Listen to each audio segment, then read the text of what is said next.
Good morning. Today I'll teach the introduction part of first Fourier transform and why it is used for. Okay.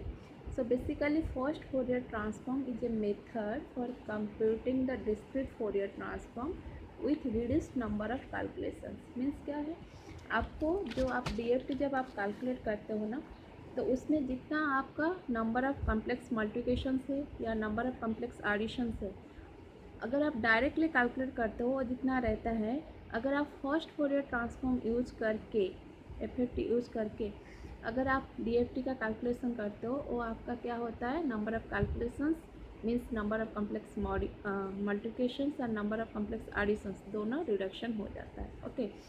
So basically जब आप directly DFT calculate करो या FFT use करके first Fourier transform use करके आप calculate करो, दोनों का आंसर सेम रहेगा. बट क्या हो जाएगा, ओनली अगर आप डायरेक्टली डीएफटी कैलकुलेट करते हो उसमें जितना कॉम्प्लेक्स मल्टीप्लिकेशन कॉम्प्लेक्स एडिशन करते हो, अगर आप एफएफटी यूज़ करके डीएफटी कैलकुलेट करते हो तो उसमें complex multiplication and complex addition क्या हो जाता है, रिडक्शन हो जाता है. So don't be confused. Okay.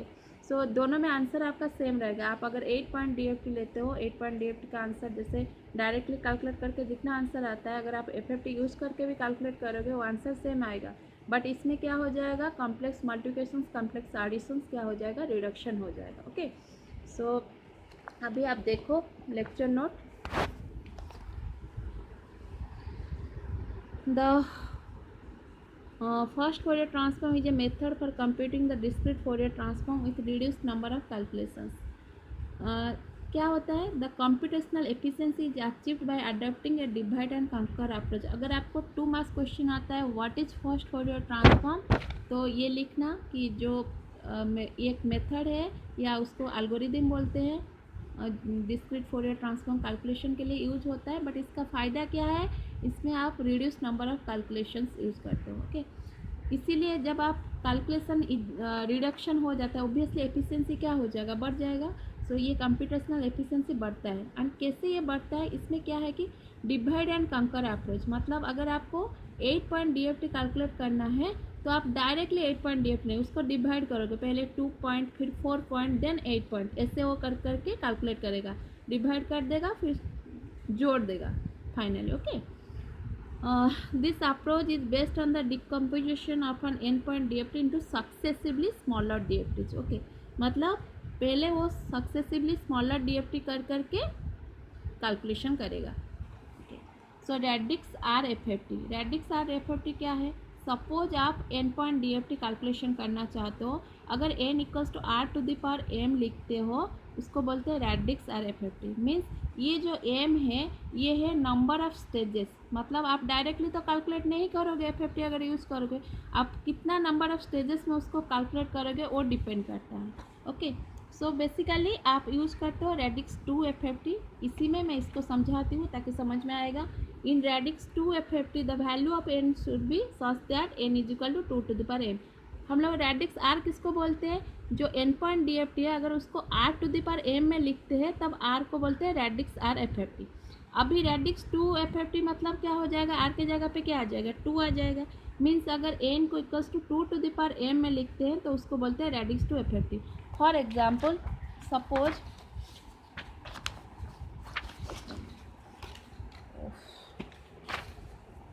Suppose आप एन पॉइंट डीएफटी लेते हो, एन पॉइंट डीएफटी कैलकुलेट करते हो. Okay. So N point DFT में क्या करते हो, सपोज 8 पॉइंट में अभी एन का वैल्यू 8 ली, 8 पॉइंट डीएफटी में कैलकुलेट करना चाहती हूँ, तो अभी एन का वैल्यू 8 है, उसको अगर 2 के पावर में मैं लिखूँगी तो 2 टू द पावर एम, अभी एम का वैल्यू क्या हो जाएगा, 3 हो जाएगा, क्योंकि 8 is equal to 2 to the power 3.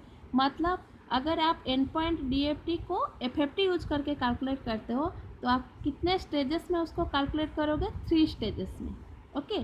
So this M is the number of stages, 3 stage. मतलब डायरेक्टली तो आप कैलकुलेट नहीं करना है, आप डिवाइड कर करके कैलकुलेट करोगे. सो 3 स्टेजेस में आपका कैलकुलेशन हो जाएगा. तो जो 3 स्टेजेस में होगा उसका एक मेथड है, क्योंकि एल्गोरिदम है, एक मेथड है कैसे कैसे करके आप डिवाइड करोगे. मतलब अगर N point sequence is decimated into 2 point sequence, अगर आपको 8 पॉइंट कैलकुलेट करना है, पहले आप क्या करोगे, 2 पॉइंट. मतलब 2 पॉइंट मीन्स 8 पॉइंट टोटल है, टोटल 8 पॉइंट है, तो 2 पॉइंट मीन्स 2 2 2 2 करके 2 पॉइंट 2 2 2 2 पॉइंट्स को लेके पहले आपको कैलकुलेट करना होगा क्या, 2 point DFT. Okay, and 2 point DFT for each decimeter sequence is computed. From the results of 2 point DFTs, the 4 point DFTs can be computed. Okay, so पहले क्या करोगे आप 2 पॉइंट्स करके कैलकुलेट करोगे, फिर उसके बाद ये 2 को जोड़ के एक 4 पॉइंट DFT बनेगा, फिर 2 जोड़ के एक 4 पॉइंट DFT बनेगा. ओके, सो पहले 2, उसके बाद 4, देन 4 को अगर आप जोड़ोगे क्या बनेगा, 8 पॉइंट DFT बनेगा. तो इसी तरह आपका 3 स्टेजेस बन जाता है, पहले 2 then 4 then 8 point DFT. Okay, so अगर अब मैं उसको जनरलाइज करूँ, पहले क्या करना होगा, अगर आप रेडिक्स आर लेते हो, आर पॉइंट मतलब पहले 2 में कैलकुलेट की, 2 टू द पावर m अगर मैं लिखती हूँ n is equal to 2 to the power m, जैसे अभी 8 पॉइंट को मैं लिख रही हूँ 8 is equal to 2 to the power 3, तो अभी मेरा नंबर ऑफ स्टेजेस कितना हो गया, number of stages equals to 3. अभी नंबर ऑफ स्टेजेस 3 हो गया, तो पहला स्टेज में मैं क्या करती हूँ, 2 पॉइंट कैलकुलेट करती हूँ, मतलब अभी r के जगह पे कितना है, 2 है. मतलब अगर मैं जनरलाइज करूँ, r point DFT radix R FFT जो है, पहले क्या करेगा, r, अभी r का वैल्यू 2 है, पहले r पॉइंट कैलकुलेट करेगा, 2 के बाद मैं क्या कैलकुलेट की, 4 जो है वो r² पॉइंट है, उसके बाद r² कैलकुलेट करेगा, फिर उसके बाद क्या कैलकुलेट की हूँ, 8 की हूँ, पहले 2 उसके बाद 4 उसके बाद 8, मतलब पहले r उसके बाद r² देन r³. ये कब तक चलते रहेगा, जब तक आपका final answer n point DFT calculate नहीं हो जाता. जैसे अभी मैं 8 पॉइंट DFT ली हूँ, सी अगर मैं 8 पॉइंट DFT ली हूँ, पहले क्या कैलकुलेट करूँगी, 2 पॉइंट, देन 2 को जोड़ के 4 पॉइंट, उसके बाद 4 को जोड़, जैसे 2 हो गया, 2 पॉइंट लेके पहले कैलकुलेट की, फिर 2 पॉइंट को जोड़ दूंगी तो 4 पॉइंट बनेगा, तो फिर 4 पॉइंट को जोड़ दूंगी तो 8 पॉइंट बनेगा. तो यहीं पे आपका काम खत्म हो जाता है स्ट्रीट एजेस में. अगर आप जैसे n इक्वल्स टू 16 लेती हूँ, मैं 16 पॉइंट कैलकुलेशन करती हूँ, तो 16 will be equals to 2 to the power 4. अभी नंबर ऑफ स्टेजेस आपका क्या हो जाएगा, 4 हो जाएगा. मतलब पहले आप क्या करोगे, आपका इस तरह 2 करके 8 पॉइंट, ऐसा 8 पहला स्टेज में 8 आएगा, मतलब 2 पॉइंट का जो सीक्वेंस है वो 8 बार आएगा. उसके बाद 2 को जोड़ के 4 आएगा इस तरह, फिर 4 को जोड़ोगे तो 8 पॉइंट इधर आएगा, फिर 8 पॉइंट इधर आएगा, फिर 8 को जोड़ोगे तो 16 आएगा. इसी तरह 4 स्टेजेस आएगा, पहले 2 देन 4 देन 8 देन 16. ओके, समझ में आया. ओके, सो ये इस तरह चलते रहेगा कब तक, जब तक आपको n पॉइंट DFT नहीं मिल जाता. ओके, सो समझ में आया. रेडिक्स टू FFT क्या है, रेडिक्स टू FFT है मतलब n जो नंबर n पॉइंट DFT को आपको 2 टू द पावर m में लिखना है, एंड m क्या है, वो नंबर ऑफ स्टेजेस है, कितना स्टेजेस इन्वॉल्व करता है. ओके, सो इसके लिए पहले आपको 2 पॉइंट कैलकुलेट करना होगा, 2 से 4 पॉइंट, 4 से 8, 8 से 16, इस तरह चलते रहेगा जब तक आपका n पॉइंट DFT कैलकुलेट नहीं हो जाता. अगर 16 है n तो आपके नंबर ऑफ स्टेजेस है 4, अगर n का वैल्यू 8 है, नंबर ऑफ स्टेजेस है कितना होगा, नंबर ऑफ स्टेजेस 3, अगर n का वैल्यू 4 है, 2 का स्क्वायर, नंबर ऑफ स्टेजेस हो जाएगा 2. ओके,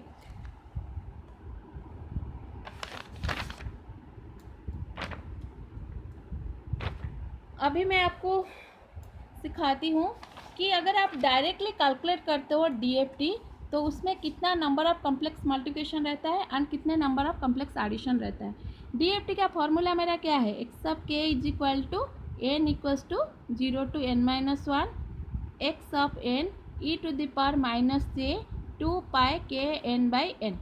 ओके, सो अगर मैं 4 पॉइंट लेती हूँ फॉर एग्जांपल, इजी होगा आप लोग के लिए, n is equal to 4, so n equals to 4 मतलब मुझे k का कहाँ से कहाँ तक कैलकुलेट करा है, 0 से लेकर n-1 मतलब 0 से लेकर 3 तक, तो ये इसका वैल्यू हो जाएगा 0 1 2 3. ओके, मतलब पहले मुझे x ऑफ 0 कैलकुलेट करना है.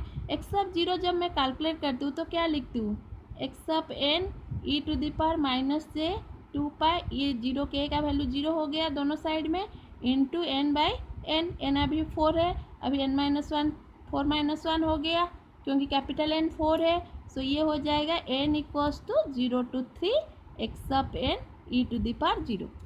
अभी देखो इसमें क्या है, e to the power 0 x of 0 into e to the power 0 plus x of 1 into e to the power 0 plus X sub 2 into E to the power 0 plus X sub 3 into E to the power 0। जब आप इसको open करोगे, ई to the power 0 का value 1 है, इसलिए मैं directly लिखती थी जब डीएफटी का प्रॉब्लम करवाई थी, एक्स सब 0 प्लस एक्स सब 1 plus X sub 2 plus X sub 3। But जब आप एक्स सब 1 कैलकुलेट करोगे, इसका वैल्यू क्या हो जाएगा, N equals to 0 to 4 minus 1 मतलब 3 एक्स सब एन। अभी के का वैल्यू के जगह पे मैं क्या पुट करूँगी, 1 पुट करूँगी, 1 इंटू एन बाई एन का वैल्यू 4 है। सो ये क्या हो जाएगा, इसको ओपन करोगे तो आएगा N equals to 0 to 3 X of N E to the power minus J pi by 2 into N. तो अगर इसको ओपन करोगे क्या लिखोगे, X of 0 into E to the power minus J pi by 2 into 0 plus X of 1 into E to the power minus J pi by 2 into 1 plus X of 2 into E to the power minus J pi by 2 into 2 plus X of 3 into E to the power minus J pi by 2 into 3। See एक point calculation करने के लिए, यहाँ पे मैं एक point calculation करने के लिए कितनी बार मल्टीप्लाई कर रहे हो, कॉम्प्लेक्स क्योंकि ये कॉम्प्लेक्स है, कितनी बार कॉम्प्लेक्स मल्टीप्लाई हो रहा है, यहाँ पे एक बार, यहाँ पे एक बार, यहाँ पे एक बार, ये एक बार, मतलब 4 बार मैं मल्टीप्लाई कर रही हूँ। एंड एडिशन कितनी बार हो रहा है, 3 बार। इसी तरह अगर आप 4 पॉइंट्स कैलकुलेट करते हो, 4 पॉइंट डीएफटी मतलब 0 1, फिर उसके बाद क्या कैलकुलेट करोगे, एक्स सब 2 कैलकुलेट करोगे, उसमें भी इस तरह 4 पॉइंट आएगा। एंड उसके बाद आप एडिशन पुट करोगे, उसके बाद क्या कैलकुलेट करोगे, एक्स सब 3, उसमें भी इस तरह कॉम्प्लेक्स मल्टीप्लिकेशन 4 आएगा। एंड कॉम्प्लेक्स मल्टीप्लिकेशन के बाद आप एडिशन पुट करते हो, कॉम्प्लेक्स एडिशन है।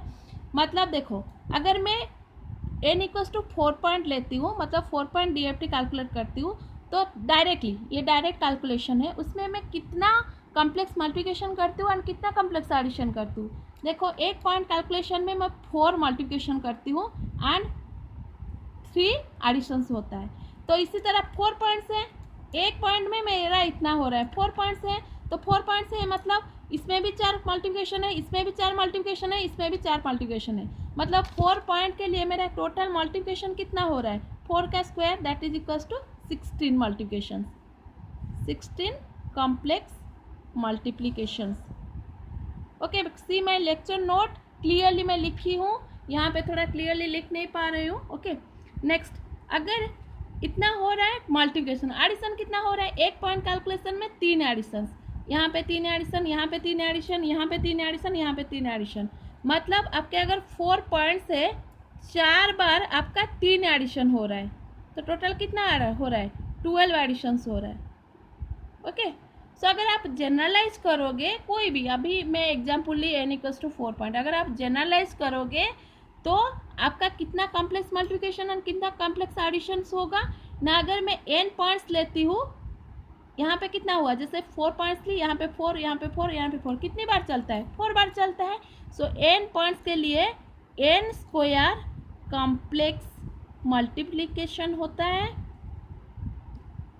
ये क्वेश्चन आता है, शॉर्ट क्वेश्चन। ओके एंड कितना कॉम्प्लेक्स एडिशन होता है, n बार आपको देखो, ये अगर n पॉइंट्स ली हुई, x of 0, x of 1, x of 2, x of 3 तक जाता है, मतलब n टाइम्स आपको कितना एडिशंस करना है, 1 2 3। 4 पॉइंट्स ली हूँ इसलिए 3, अगर n पॉइंट्स लेती हूँ तो n minus 1 times complex addition होता है।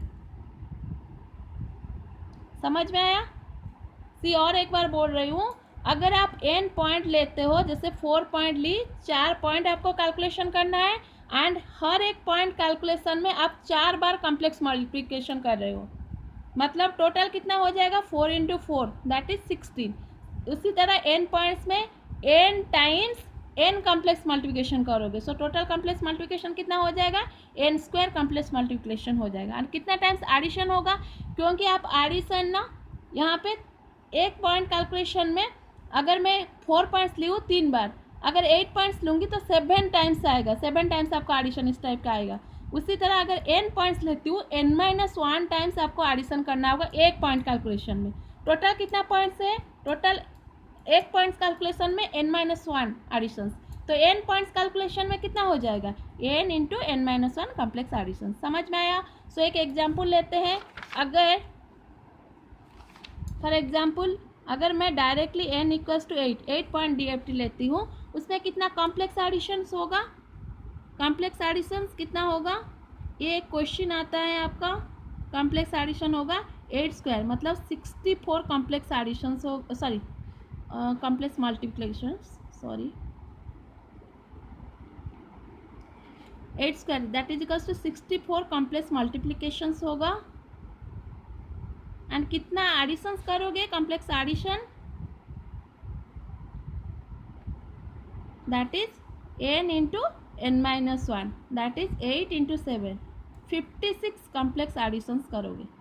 उसी तरह आपको जितना पॉइंट्स के लिए कैलकुलेशन करने के लिए दिएगा उतना कैलकुलेट करना। एंड नेक्स्ट क्लास में आपको सिखाऊंगी कि एफएफटी में कैसे ये नंबर ऑफ मल्टीप्लिकेशन और नंबर ऑफ एडिशन रिडक्शन होता है। Okay, so thank you.